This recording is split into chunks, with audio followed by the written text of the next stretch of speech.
picha letu laanza hapo mida ya saa 5 kasoro. Maeneo ni hospitali hapo. Kijana wetu ashaamua kuyazuru maeneo hayo ili aweze kwenda sawa kabisa na maandiko kama yalivyoandikwa kwenye Injili ya Mathayo 5 kuanzia 27 mpaka 30 pale. Moja kwa moja akakutana hapo na daktari gwiji kabisa, mbobezi wa masuala kama hayo ya kupata mabluetooth huyo. Amuelezea pale, daktari akasema hilo ni jambo dogo sana, jambo jema hilo, na hapa hilo tunafanya hapa, hakuna wasiwasi kabisa, jambo linawezekana.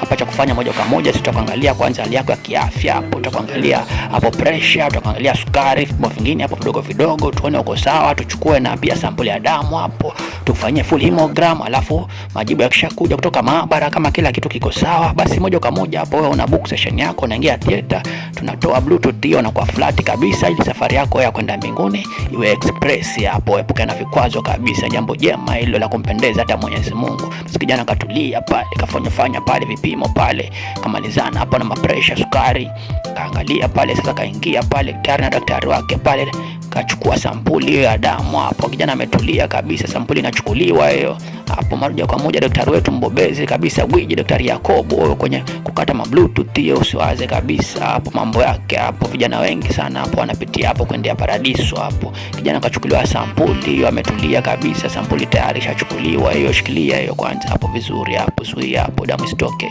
Kijana kazuia pale hapo. Sasa hapa kilichobaki hapa, daktari kamuelezea hapo, kilichobaki hapo ni kungoja tu majibu hapo. Akishatoka kutoka maabara tunakupigia simu, majibu kama yako sawa, moja kwa moja tunabook kabisa session hapo, na kuja unaingia theater, alafu tunafanya surgery, tunang'oa hiyo kitu hiyo.